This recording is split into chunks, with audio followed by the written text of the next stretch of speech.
So are you going to do a quick introduction and then? Yes, hi everyone. I was just letting people join in, so we'll give people a wee minute to join in, and then we'll kick off.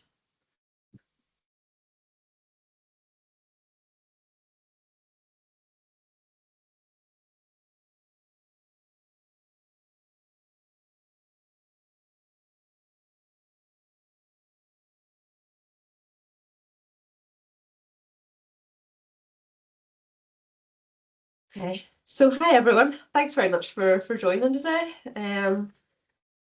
I'm Lara and I work in Chief Scientific Advisor's office, and today we're going to be chatting to Matrix about all the work they do across different departments. So Matrix is Northern Ireland Science Industry Panel, and the panel is made up of a range of experts from industry, and their primary purpose is to advise government, industry and academia on the commercial exploitation of R&D and science technology in Northern Ireland. So that's across a range of areas. Quite a lot of their work has been in DFE, but they do a lot of work wider across departments, and they've done work within DAERA as well. So we're delighted to welcome Robert Hill here today. So he's the chair of Matrix and director of the Northern Ireland Space Office and NI Space Cluster Manager. So Rob has spearheaded the campaign to bring space sector opportunities to Northern Ireland and develop the Northern Ireland Space Strategy. He's also worked closely with DAERA on a number of major projects, including UK Space Agency project, using satellite-enabled technologies to detect and predict algae blooms in Lough Neagh and in other water bodies.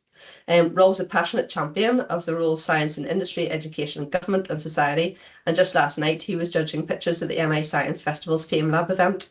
So alongside Robert is Owen McFadden from DFE, and he's the Secretariat of Matrix, and he's going to be presenting alongside Robert. So it's worth noting that Matrix did previously complete a report on agri-food, but this was way back in 2008, so the landscape has changed somewhat since then. So while listening, consider what Matrix could possibly do to assist in your area of work, and they've assured me they're open to a range of new suggestions, so feel free to add those in and also ask questions in the Q&A as the presentation is ongoing. So there's two buttons at the top, there's chat and Q&A function. If you just add them into the Q&A, but we'll pick them up if they go into the chat too. I'll pass over to Robert and Owen then, and we'll cover the Q&A questions at the end. So, Rob. Thank you very much, Lara. Thank you. So, folks, delighted to be here in this beautiful sunny day in Northern Ireland. I'm sure as a few of you in DAERA have got your hands full, so delighted you're able to join us. Owen and I are going to go through a presentation here, overview of Matrix for about the next 20-25 minutes, and then we'll open it up to Q&A. So I think first of all, Lara set the scene well. What is Matrix? Who we are? So it is an industry-led panel, and they're made up of 18 industry experts. Now, when I joined, there were 10. That was 2 years ago. One joined at the same time as me, actually as head of secretariat.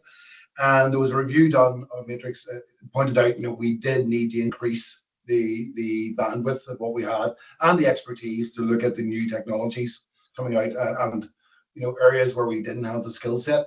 So all of these people are publicly appointed, rigorous interviews, I can assure you, over 4 days. And now we have a set of industry leaders who, very importantly to me, are not just well recognized within their sector within Northern Ireland, but recognized nationally and internationally.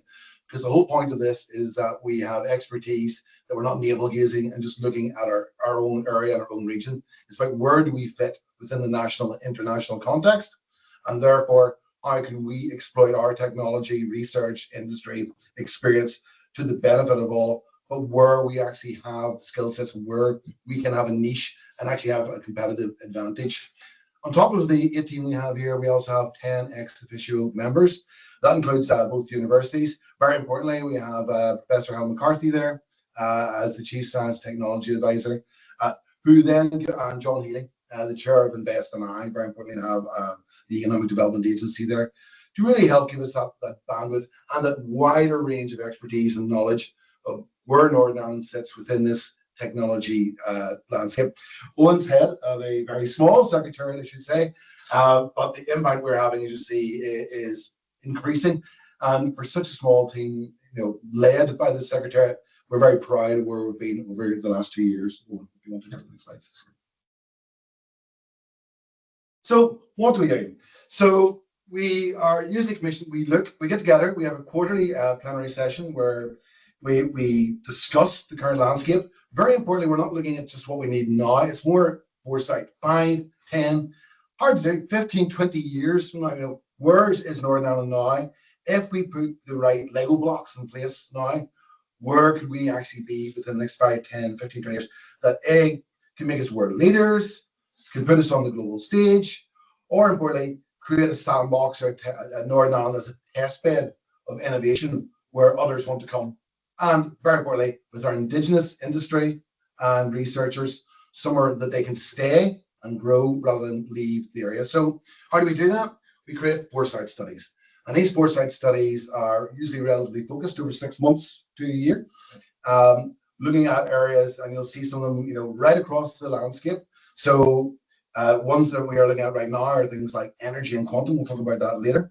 But where are we? Are the technologies in place? Is the industry there? Are the skills there? And then what do we need to do to actually implement change? What do we need to do to make sure that we are articulating to decision makers, whether that be in government or within Invest NI or to Whitehall or wider, you know, what Northern Ireland capabilities are and what we can actually achieve, you know, within the wider landscape. So we commission research, and that gives us an evidence base. And that's very important. Matrix is very much about the data and evidence. We are supported by the Department for Economy, but as an industry group, we lead this. We commission the research to help understand where we fit. And I think for me, that is so important, having that independence, because that voice gives us that evidence we say to whether it be the minister, whether it be to other industry leaders. Very importantly, I work a lot with the European Space Agency. They look at our reports now saying, you know, this isn't evidence-based. It's not just making this up out of nowhere. This is coming out of, you know, well-commissioned research, dialogue, workshops, events, whatever way we can get that data together. It's not just desktop exercises. It's working with real individuals who have experience. We also, when we do this, we don't just work with those folks that have the experience within Northern Ireland. We look beyond the borders. We look towards, you know, Ireland, UK, Europe, wherever, where we can see that expertise that may give us further advice of where we should go. Is there anything you want to bring in there on that?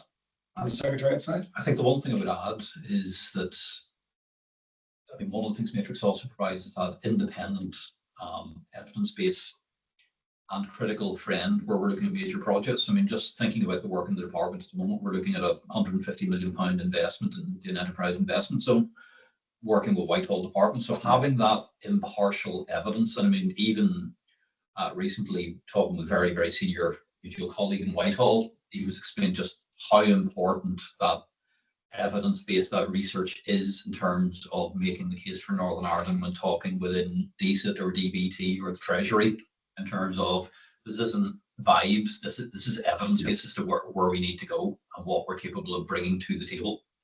Yeah, and I think it's something that we discuss a lot within the plenary. You know, what does the output from Matrix look like? You know, is it, you know, we have increased the visibility of what we do, but what we're hearing back a lot is these foresight reports are so important that they're not just shelfware. It is actually something physical that we can hand to folks to say, this is what Northern Ireland does, this is where we can be. And that evidence base, and usually the recommendations come out of that, really help focus decision making, rather than just saying, all regions, you know, tend to say we're good at everything, but we're not. We're excellent at several things, and trying to understand what they are, articulate that, put that into a report, and recommendations that actually strengthen that position is really what these foresight reports to do. So what are futures and foresight? I will pass over from the Secretariat side. Thank you, sir. I mean, this is a well understood discipline, probably not widely enough used within the Northern Ireland Civil Service. I mean, we work very closely with the Government Office of Science's futures team and the framework they have, so that they have a call-off list of highly skilled futures and foresight providers that will actually work both using empirical, you know, quantitative data, but also a huge amount of literature review and really engaging with stakeholders at depth, having the difficult conversation. When we had a major workshop just last Tuesday around a study we've currently got going on engineering biology, and we're pleased to have good representation across AFBI and the agri-food sector, but also life sciences. You've people in from the advanced materials side, you've people in from the polymer side, you've people in from the energy side. So actually being able to take all those disparate views and bring it together into a coherent series of recommendations that gives us direction and gives us an idea of where we should be investing, whether that be businesses, whether that be looking at postgraduate awards the department does, or looking at R&D projects. There you go.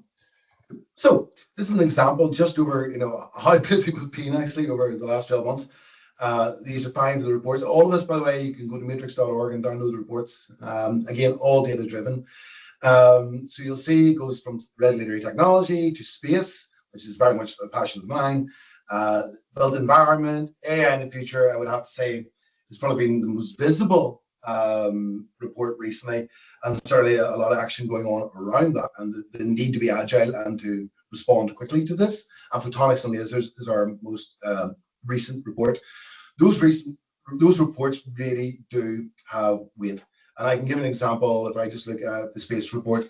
So the 4 areas that were recommended, the recommendations that came out of that first to focus on were advanced manufacturing, which is not a big shock really when you look at the heritage of aerospace shipbuilding within Northern Ireland. It's an actual natural evolution for us to move from aerospace into space.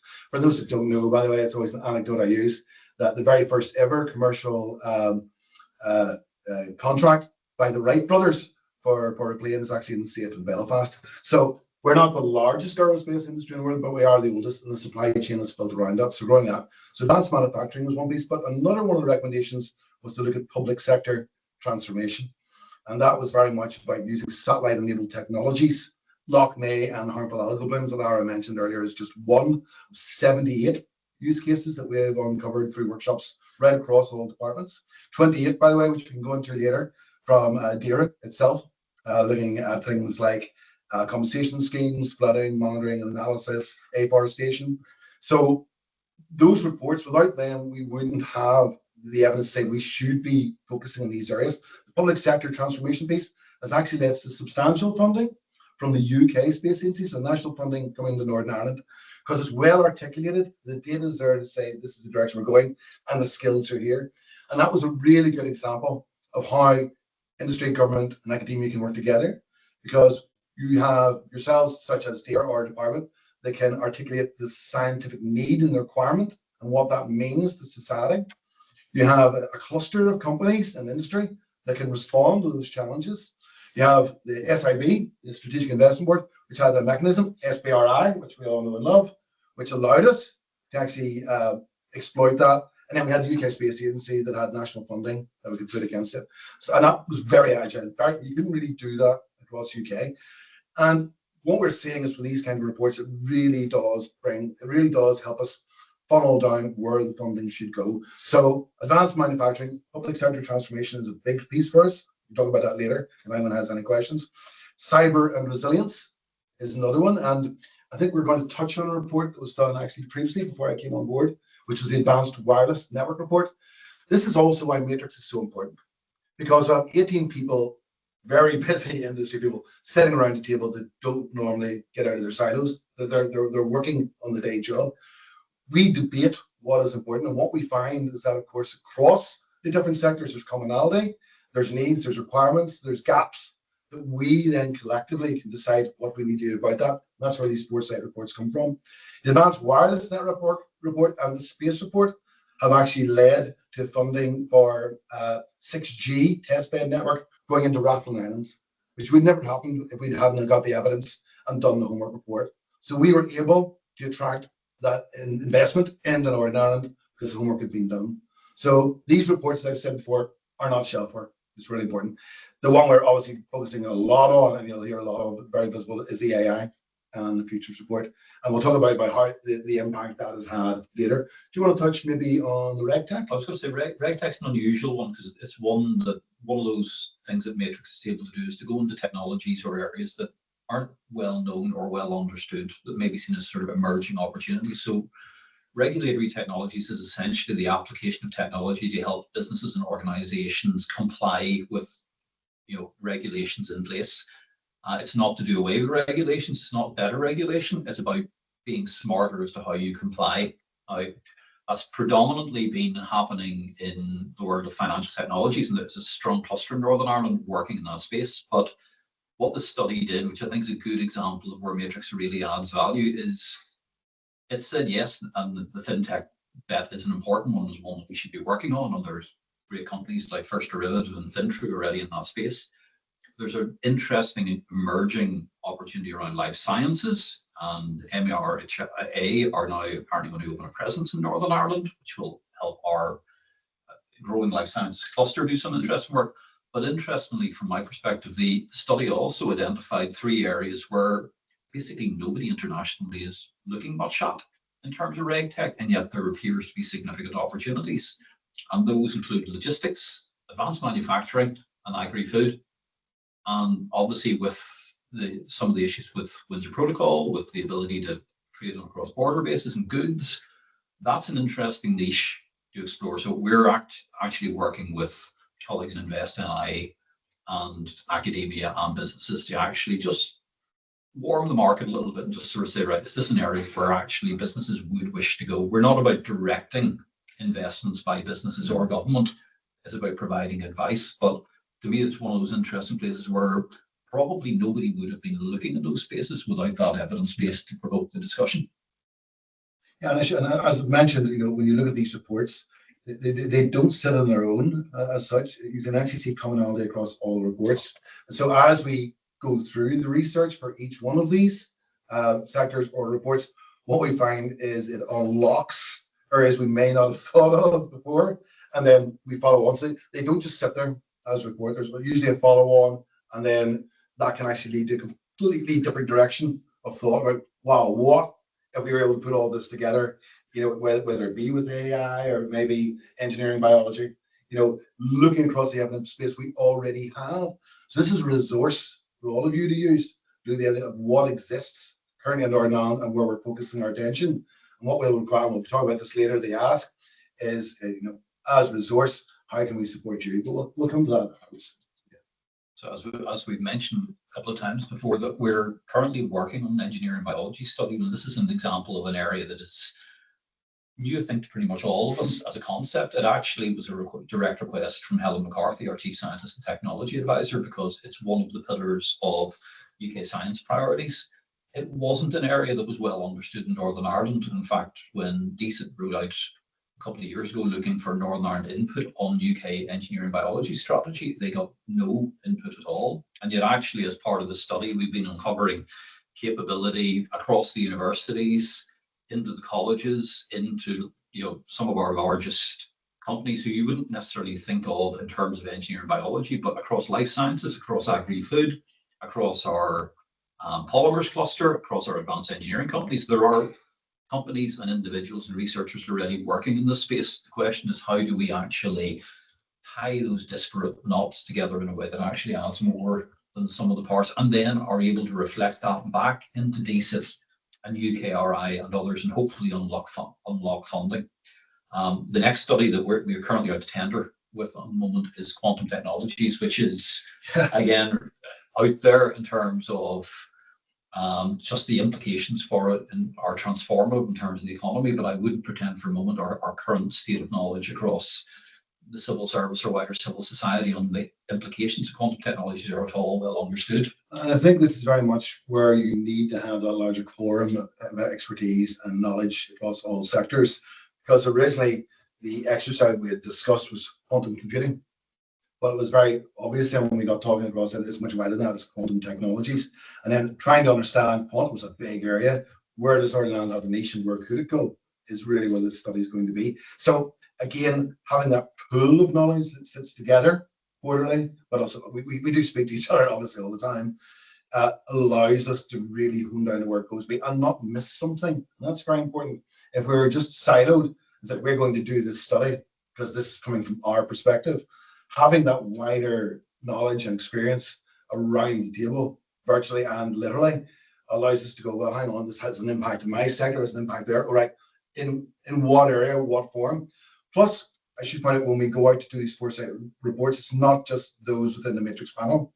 we do look for expertise beyond the matrix panel. And again, there may be something that comes along in engineering biology. It's somebody within DAERA may have expertise that we're completely unaware of that should really be involved in shaping this.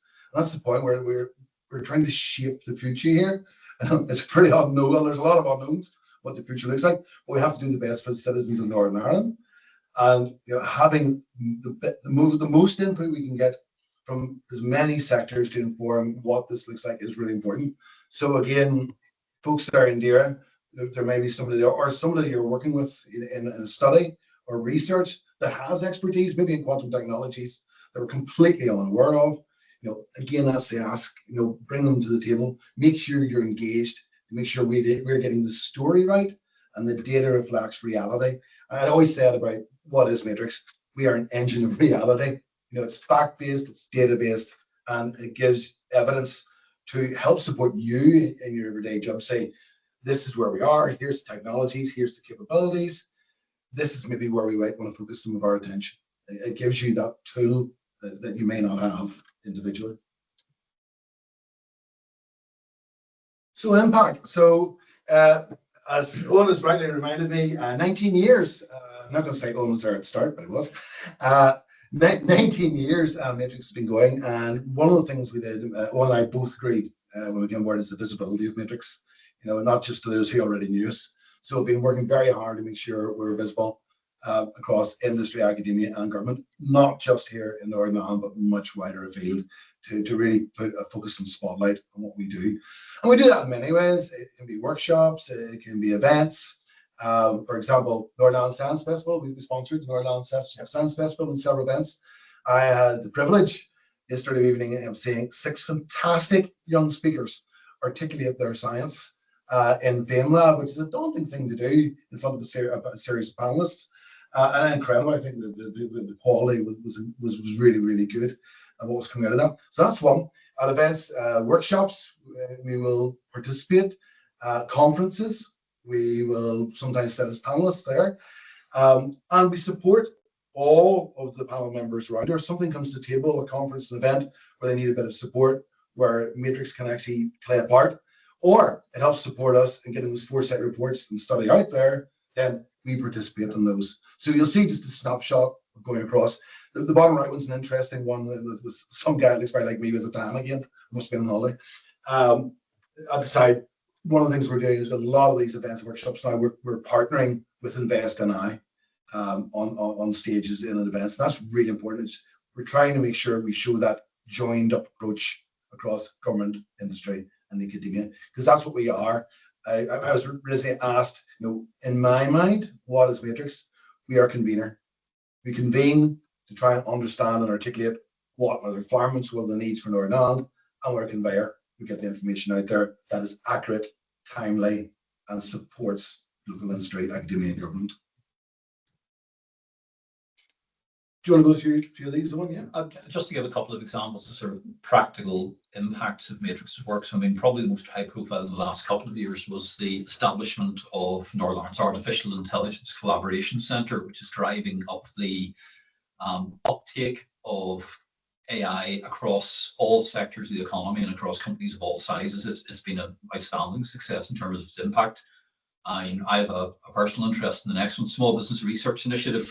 Huge credit to DAERA and the work that colleagues in DAERA are doing with some really interesting SBRI projects, but it's possibly not that well known that SBRI, certainly in terms of Northern Ireland and to an extent at the UK, Matrix played a catalytic role in actually driving that forward, because it was actually a Matrix study back in 2007, 2008, looking at could we drive innovation through public procurement that led us to finding a initial pilot of European pre-commercial procurement being done in Holland, titled SBIR, as in the US scheme. And that actually led to the establishment of SBRI within Northern Ireland, but also helped inform the UK scheme itself. And we worked very closely with the then Technology Strategy Board. The 2015 Life Sciences study, which is probably a good example of sometimes these things take time, led directly to the establishment of the Health and Innovation Research Alliance for Northern Ireland, HIRANI, which has been very impactful in driving our life sciences cluster, but also led eventually to the establishment last year of the, or year before now, of the Future Medicines Institute, which is a £55 million collaboration between Queen's, Ulster, Randox, Almac, Fusion Antibodies and others, with direct support from Innovate UK. So very, very impactful project. And last but far from least, the very first Matrix report back in 2008 recommended that we had a major gap in our environment in that we lacked a chief scientist for Northern Ireland. And we're very pleased to see Helen in place now. And it's kind of joined the circle up that she's now attends Matrix as next official member and a big supporter of the work of the panel. And as I mentioned earlier, it's not just about what we're doing here in Northern Ireland. See two images there of some of our panel members and me at Westminster. This is on the same day. So we, as a result of the AI report, our panel members were asked to convene at Stormont to the committee and give evidence on what it actually means and what the needs and requirements would be and what we can do together to support AI within the public sector. I was meant to be there, but on the same day I was then summoned to the Northern Ireland Affairs Committee at Westminster to give evidence on the future of science and technology. This is very much based on the impact the foresight reports are having, and just a very small sample of how what we're doing, the vision is getting out there. So it is having an impact here locally, but also we're being listened to, and that's the important thing. Matrix is a voice. We act as a voice for all of you to try and say this is what Northern Ireland means, to the rest of the UK, how we can help develop the UK ecosystem. We're looking very closely at what can that mean on an all-Ireland basis and where that goes. And then within the Europe and into the US, I certainly use the Matrix reports when any of our colleagues from Invest and I come on board to say, make sure whoever you're talking to sees a Matrix report. A very good example of that is colleagues out in the US at the minute. Some very large aerospace companies looking at why would we come to Northern Ireland. So they use the resource. The other side of that is the client managers within Invest and I, and making Invest and I aware of the foresight reports, because obviously it works both ways, in that we have this panel of knowledge and expertise that is nationally and internationally recognized. From a foreign direct investment perspective, if a company or a researcher is looking to why would I base myself in Northern Ireland, sometimes, and usually the first door will be through DBT and then into Invest and I, to a client manager that may not specifically know all the detail. We have the experts around the table can actually articulate that and have those one-to-one meaningful conversations. So again, just showing by having this resource can have major impact on the future investment into the region. So what can Matrix do for you? I think I've articulated it quite well, and I'd be very interested to hear any questions coming from you. So we're here, we are supported by, and gratefully supported by the Department for Economy, which supports the Secretariat. What we're here is as a resource for Northern Ireland PLC and for the wider public sector. If there are burning issues out there, I mentioned at the start, we do these foresight reports, okay, that they can take 6 to 12 months. But there may be a question there that you say, maybe there's somebody around that matrix table could help me get an answer to quickly, or put me in the right direction, or point me to who I need to talk to, or a piece of research that's been done elsewhere. Do not reinvent the wheel. We're here. So please do not be afraid to reach out. I think Lara will tell you how to reach out just at the end of the presentation. Plus, we have that link in the industry. We are trusted. We are independent.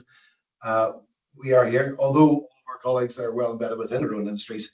Again, we are all publicly appointed because we're very passionate about Northern Ireland and what we can do for the citizens of Northern Ireland and how we grow this little part of the UK. So we are here. We have the contacts. We have that network. Please think of us as a resource that is for you. Thank you very much, folks. And I think that's the end of the presentation. So very happy to take questions, and so we've got a little bit of time left. So ask away, please. Thank you very much. That was excellent.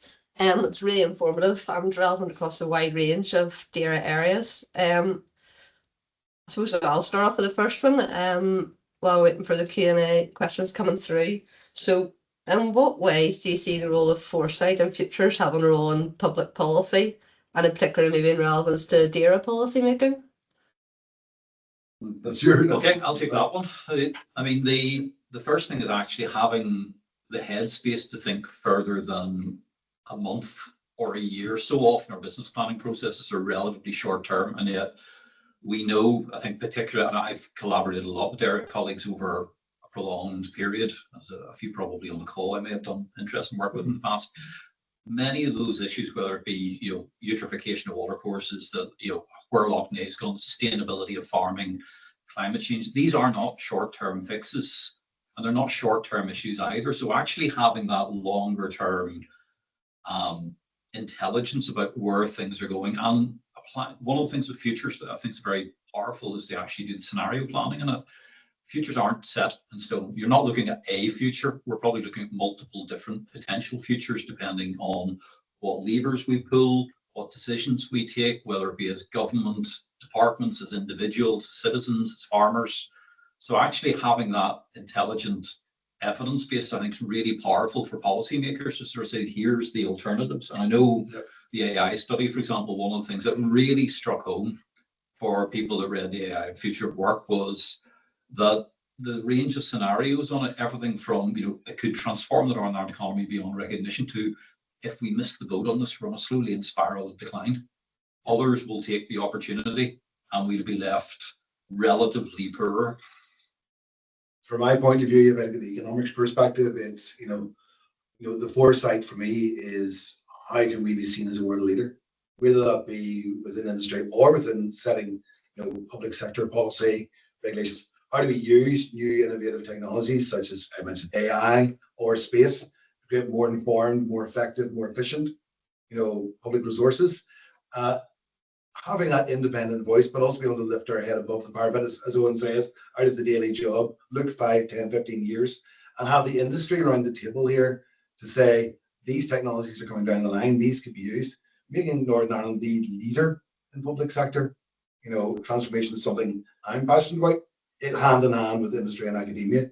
And that is the power of having a region like Northern Ireland, about 2 million people in a relatively small geographic location where most of us know each other. We can get things done rather than just talk about it.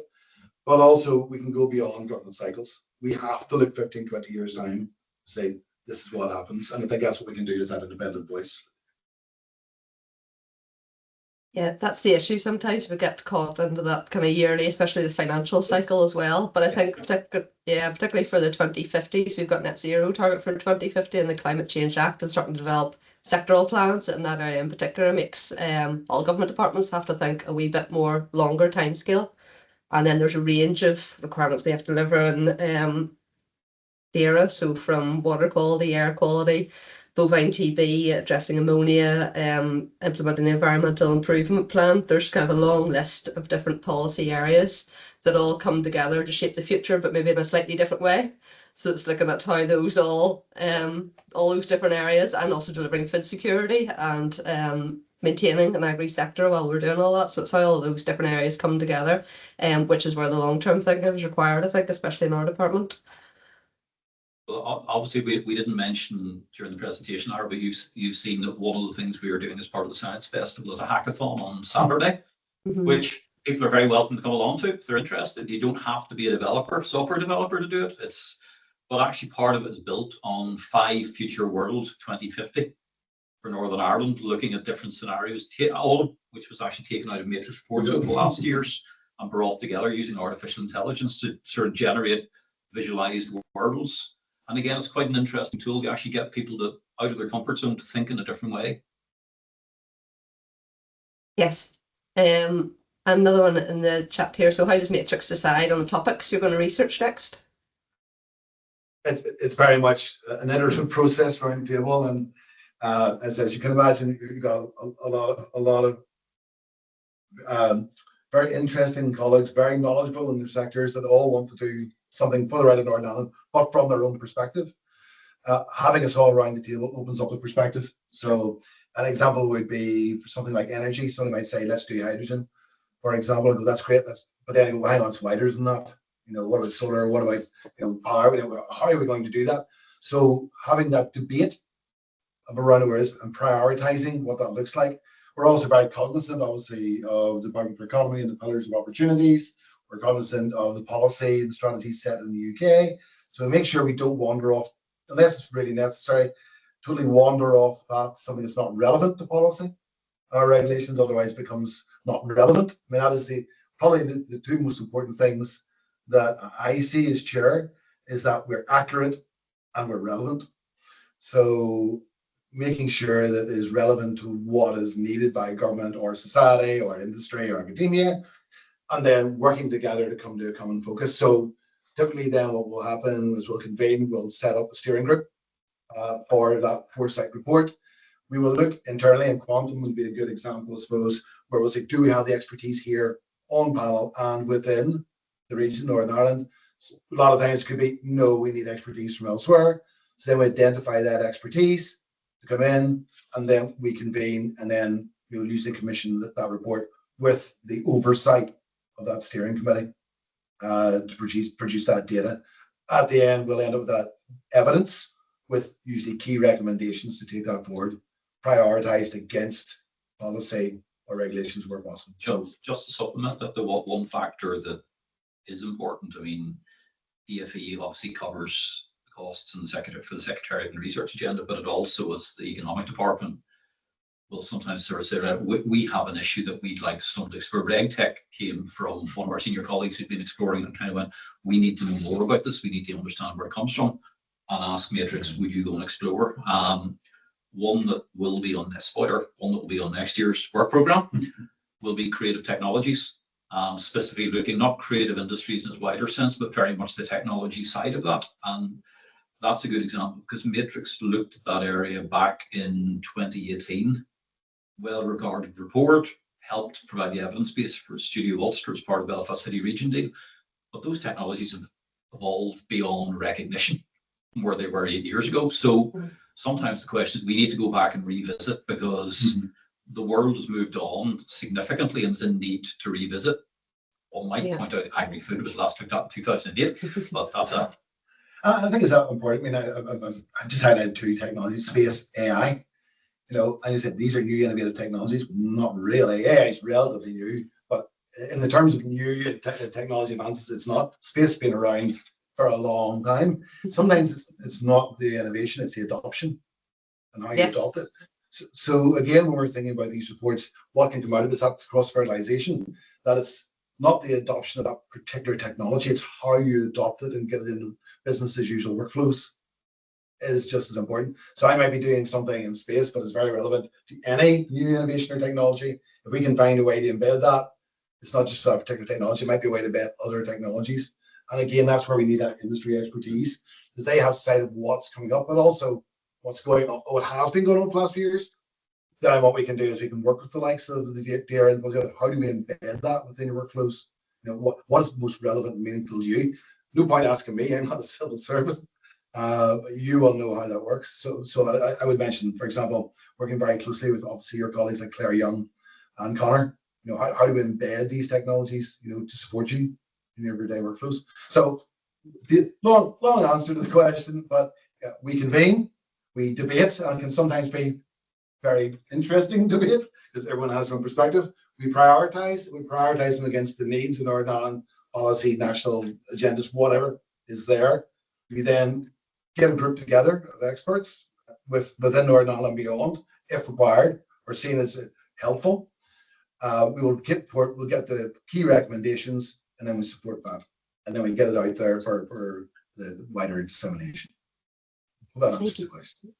Yes, it does. And that's some of what you're talking there links into another question we've got, which is the public sector agile enough for regarding procurement timelines to quickly exploit new approaches identified before they become outdated? That's a really good question. I mean, I'll speak from my perspective, then I'll come on and some others. So you might be aware, you know, obviously the Lough piece is the poster child for space. I always have to say it's a pity it took a bit of an ecological disaster for, you know, before space was used. But, you know, it gives you that oversight, you know, not just of the 380 kilometers squared, but also the catchment area out into the sea. You know, so you can do really granular data. You can look at the very small or very wide holistic approach of how you look at that ecosystem. That's important for me because, you know, are we agile enough to do it?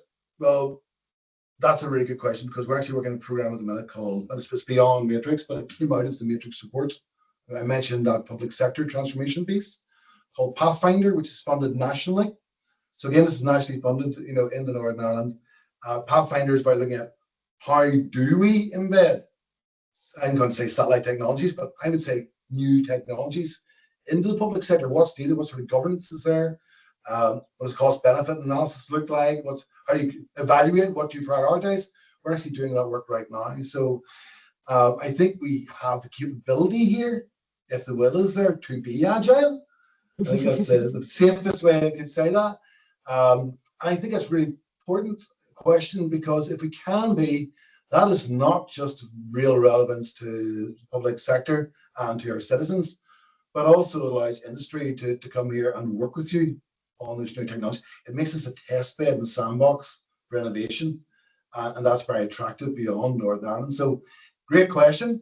For the public sector, are we agile enough? I'll come to Owen and let him do it. But for me, it's very much about if we can be, it doesn't just open up doors for the public sector, it opens up doors for innovation. And I think can be a fair summation. We've seen, some of the colleagues on the phone or on the call will know me from years working in SBRI and banging on doors trying to make it happen. And in some cases, we've seen projects run. I highlight Northern Ireland Water as a great example of running SBRI straight onto procurement frameworks and straight into mainstream scaled procurement, and actually seeing real benefits. If anyone's picked up on the news around the amount of development that can be done around Uri because of the modelling that Northern Ireland Water's been able to do in terms of their telemetrics and their systems, some AI and an awful lot of machine learning based on that. A lot of that knowledge actually came out of an SBRI and was then mainstreamed in the NIW and used, and it's actually making an impact in terms of potentially thousands of new homes in the near area. So there's practical evidence that we can do it. I think sometimes the challenge is sometimes it's too easy for someone to say no or but or find reasons why it's difficult. And we have to be straight. We're running significant number of vacancies. We're running very tight budgets. There are competing priorities. So sometimes it's the crowded environment makes it difficult to just cut through. But again, that's perhaps part of the reason why having a clear empirical, independent evidence base to help inform those decisions. And I know, talking to Kieran McGarty, who some of you will know, heads up our city and region deals. Kieran said that Matrix's impact in terms of helping frame those business cases for £800 million of investment R&D projects in city and region deals. Matrix was invaluable in terms of negotiations and discussions with Treasury and providing that evidence base that it's not just we feel, but here's the clear empirical evidence that says this is a region and an area that we need to actually invest in.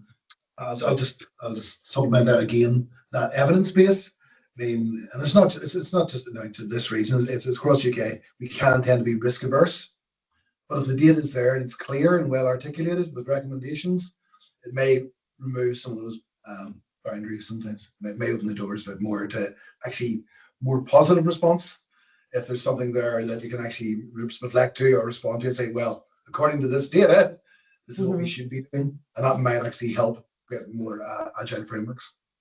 Yes, we do use funding as a reason sometimes why we can't go ahead, but there's examples of where matrix reports can be used to gain additional funding in Northern Ireland. Well, it's an example. I'm quite happy to go on record. If you look at any one of the recommendations on the space report, all nationally funded in the last year, simply because it was well articulated. They looked at the agency looked around the rest of the UK. Where are they going to invest? We've got a very clear agenda. We've got a very clear focus. We've got the capabilities noticed. This is where we like to go. It makes for an easy decision. One thing I would supplement that sometimes these things take longer than we want, but it doesn't mean it's not worth the journey.